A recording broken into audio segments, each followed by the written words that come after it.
నమస్తే, నా పేరు హారిక. ఇప్పుడు గృహజ్యోతి పథకం కింద తెలంగాణలో 200 యూనిట్ల కరెంట్ ఫ్రీ అని చెప్పేసి ఒక పథకం అయితే తీసుకొచ్చింది కాంగ్రెస్ ప్రభుత్వం. అయితే దీంట్లో కొన్ని కండిషన్స్ పెట్టారంట. మరి దీన్ని ఎగ్గొట్టే ప్రయత్నమా మరి ఏంది అనేది ఇప్పుడు తెలుసుకుందాం. మనతో పాటు దీన్ని విశ్లేషించడానికి సీనియర్ జర్నలిస్ట్ దాము బాలాజీ ఉన్నారు. ఆయన అడిగి తెలుసుకుందాం. నమస్తే సార్. నమస్తే సార్, ఈ 200 యూనిట్ల కరెంట్ ఫ్రీ అని చెప్పేసి పథకం మనకు ముందే వాళ్ళ మేనిఫెస్టోలో ఉంది. సో దాన్ని ఎగ్గొట్టే ప్రయత్నం ఏమైనా ఉందంటారా? ఎందుకంటే ఇప్పుడు కండిషన్స్ పెడుతున్నారు.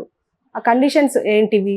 మనం మామూలుగా సేల్స్ అప్పుడు చూస్తుంటాం, 50% తగ్గింపు అప్ టు అని పెడతారు, 70% తగ్గింపు. అప్ టు అనేది చిన్నగా ఉండి పర్సంటేజ్ పెద్దగా పెంచుతారు. మనం ఏంటంటే అట్రాక్ట్ అవుతాం. ప్రతి ఒక్కరికి కూడా తగ్గింపు అంటే అట్రాక్ట్ అవుతారు, లేదా ఫ్రీ అంటే అట్రాక్ట్ అవుతారు. ఇది హ్యూమన్ సైకాలజీ, బయ్యర్స్ సైకాలజీ. వాళ్ళకి ఏంటంటే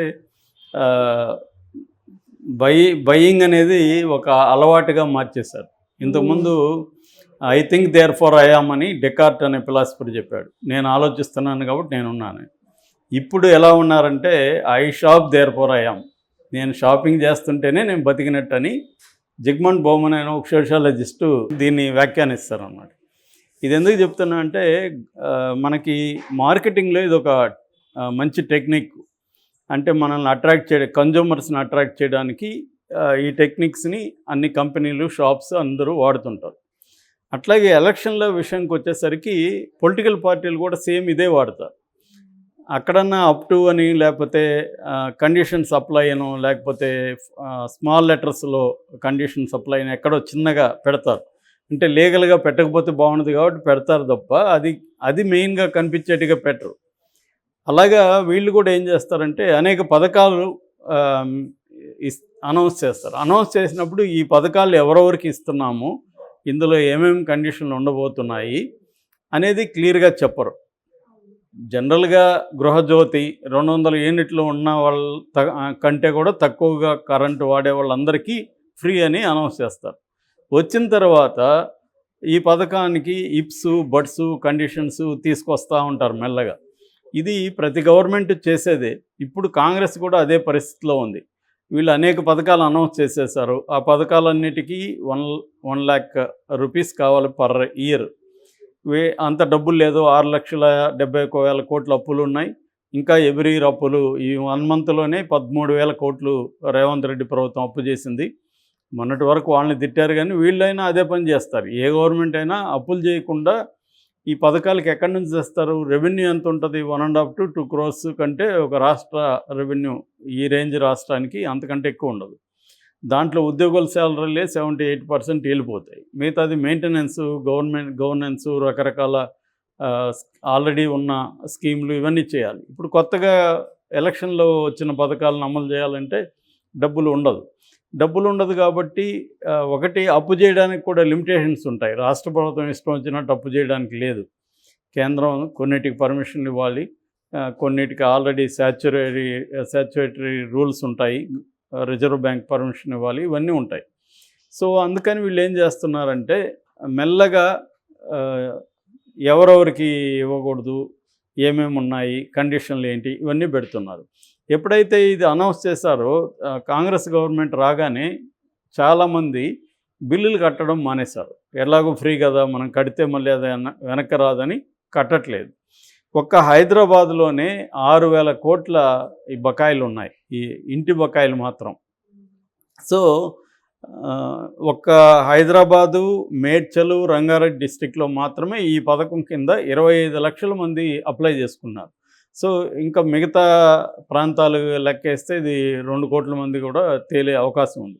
మరి ఇంతమందికి ఇంత యూనిట్ ఫ్రీగా ఇవ్వాలంటే ఆల్రెడీ విద్యుత్ శాఖలో 85,000 కోట్ల అప్పులు ఉన్నాయని ఫస్ట్ ఈ గవర్నమెంట్ రాగానే ఫస్ట్ రివ్యూ మీటింగ్ విద్యుత్ మీదనే పెట్టారు, శాఖ మీద.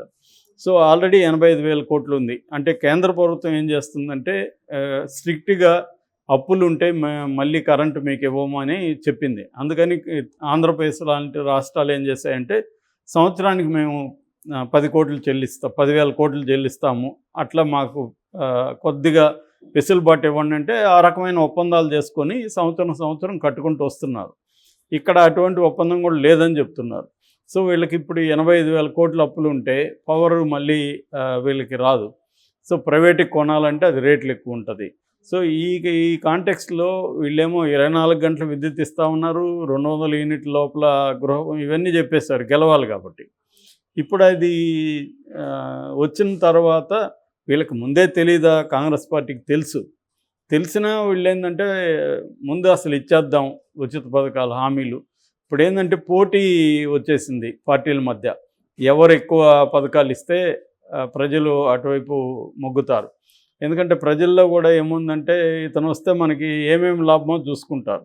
సో మనకి 200 కరెంట్ ఫ్రీ, 500కి గ్యాస్ సిలిండర్ వచ్చేస్తుంది, బస్సు ఛార్జీలు ఫ్రీ ఉమెన్కి, ఇట్లా అన్ని రైతులకైతే రైతు భరోసా, ఇవన్నీ వస్తాయి కాబట్టి వీళ్ళకి వేద్దామన్న ఒక సైకలాజికల్ ఇది జరుగుతుంది. అందుకనే ఇప్పుడు బీఆర్ఎస్ వాళ్ళు వీళ్ళు 420 హామీలు అని చెప్తున్నారు. 420 అంటే మోసం అని, చీటింగ్ హామీలు ఇచ్చి వచ్చారనేది వాళ్ళు చెప్తున్నారు. వాళ్ళు వెయిట్ చేస్తున్నారు కూడా, జనాల్లో కొద్దిగా తిరుగుబాటు వస్తే చేద్దామని.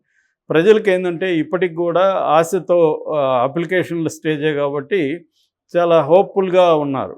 మనం చూస్తే ఈరోజు కూడా నేను అదే రూట్లో వచ్చాను, ప్రజాభవన్ రూట్లో విపరీతంగా క్యూలలో నిలబడి అప్లికేషన్లు ఇస్తున్నారు.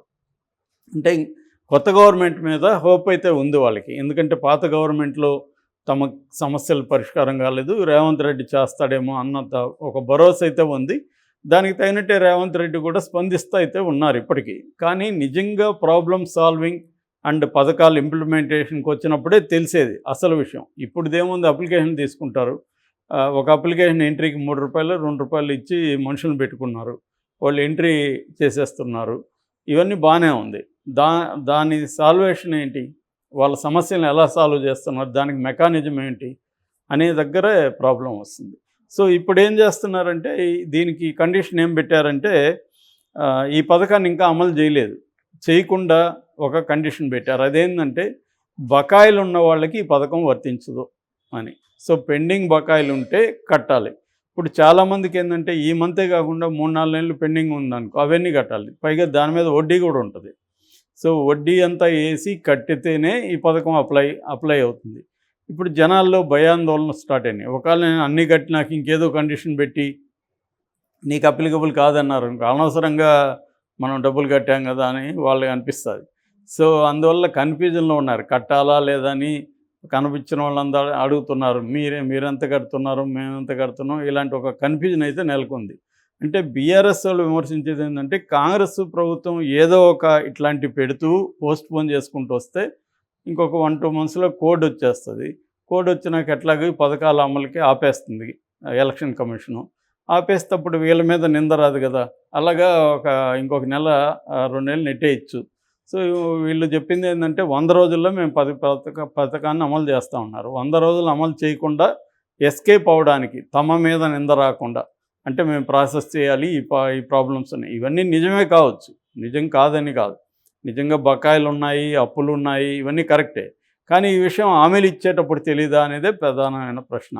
ఇప్పుడు వీళ్ళు చెప్తున్న కారణాలన్నీ కూడా కరెక్టే. ఇవే ముందుగా ఎందుకు చెప్పరు అనేదే ఇప్పుడు ప్రశ్న. ఎందుకు చెప్పరంటే ఓట్లు పడవు కాబట్టి చెప్పరు. సో అప్పుడు ఏమవుతుందంటే వీళ్ళ నిజాయితీని శంకించాల్సి వస్తుంది. ఇప్పుడు బీఆర్ఎస్ని నువ్వు విమర్శించినప్పుడు ఆల్టర్నేటివ్గా మీరేం చేస్తున్నారనేది ఇంపార్టెంట్. సో అది ఇచ్చిన హామీని వీళ్ళు నెరవేర్చలేకపోయారనేది ఇప్పుడు మనకు క్లియర్గా ఉంది. ఇంకోవైపు రైతులకు సంబంధించి కూడా దాదాపు 70 లక్షల అప్లికేషన్ వచ్చాయని చెప్తున్నారు రైతు భరోసాకి సంబంధించి కూడా. అవి కూడా కొంతవరకు హామీ నెరవేర్చుకునే పరిస్థితి లేదు. అంటే రైతు బంధు అంటే అది బీఆర్ఎస్ పథకం, వీళ్ళు రైతు భరోసా పేరుతో వచ్చారు. అంటే పథకాలు కూడా వేరే పేర్లు పెట్టడం వల్ల కొత్త పథకాలేమో అన్నట్టుగా కల్పించడానికి చేసే పని అనమాట.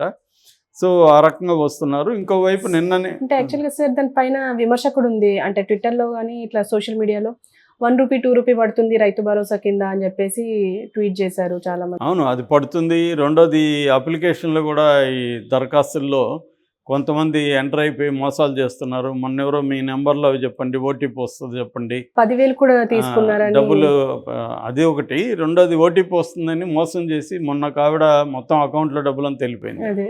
సో ఇలాంటి ఇంకా సైడ్ ఎఫెక్ట్లు ఖచ్చితంగా ఉంటాయి. ఏదేమైనా ఈ పథకాల అమలుకు కాంగ్రెస్ చిత్తశుద్ధితో చేయాలనేది ఇక్కడ ఇంపార్టెంట్. లేదంటే ఖచ్చితంగా మళ్ళీ ఎలక్షన్లో వాళ్ళు ఇబ్బందుల్ని ఎదుర్కొనే అవకాశం ఉంటుంది.